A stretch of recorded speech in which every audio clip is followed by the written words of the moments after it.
What's up, everyone? This is episode 4. We are here with Sonya Alvarez. We're in Detroit, Michigan. Yes, both we are. fellow natives. We're going to do a quick interview with her and just hang out in this beautiful park here.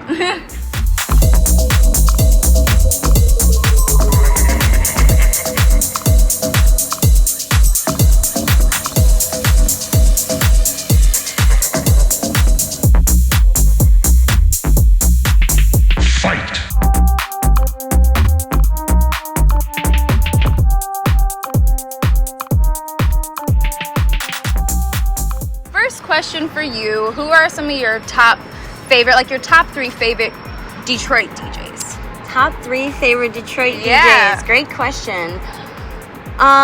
Definitely, one of the hugest inspirations for me has been Golf Clap. Just their style of execution on the decks, the way they utilize the different functions on the CDJs, always really inspired me to just kind of learn a little bit more about mixing in the craft. Also, too, their dedication to finding artists that are underplayed and kind of playing hidden gems. Nice. Kind of opened my eyes to the endless possibilities of DJing. Also, one of my favorite Detroit DJs is Stacy Hotwax. Nice. Honestly, I don't think I've ever walked into a room where she was DJing and didn't, start instantly just breaking it down. Yep. She's a real huge inspiration to me, obviously, being one of the pioneering women of, house music and DJing in general.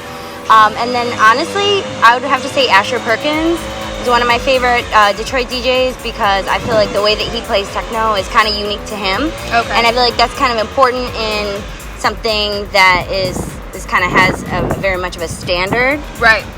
Making it unique to yourself. I mean, that goes with any genre, but techno in specific. And then, being from Detroit, it's there's that much added pressure if you're going to claim techno. So, of course. Yeah, definitely. Nice. But Definitely there's so many. good. There's hundreds. Yeah, Hundreds. nice. So coming outside of Detroit, who would be a dream DJ to tag with? Any choice, all over the world. Well, I'd probably have to say I would love to tag with Anna Luneau.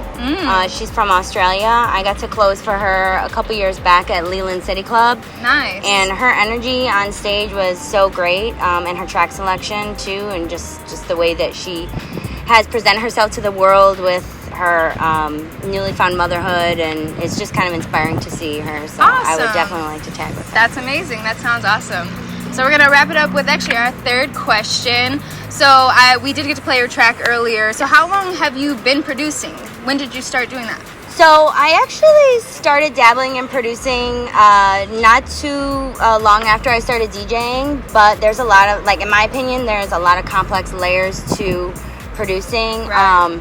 And there's a different learning curve for everyone. Also, if you're really good with computers and you're just kind of naturally classically musically talented, right, then it's going to be a little bit easier for you.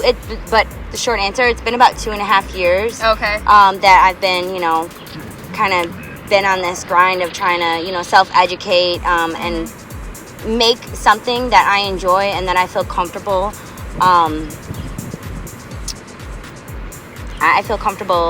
putting my name on it. Of course.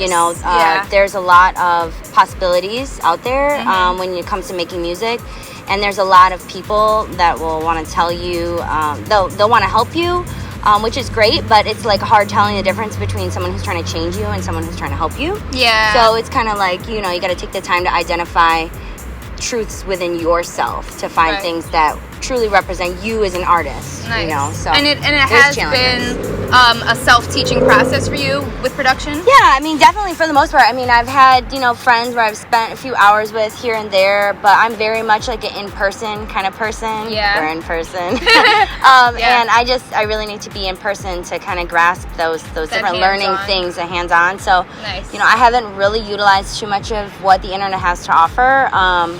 It's just been a lot of following my own intuition, and I'm really excited about all the many projects I have coming up because they really are a true representation of my sound and my artistry, which is important out here because you only got you. That's all you got. So yeah, you it's great to you. establish that on your own. It's amazing.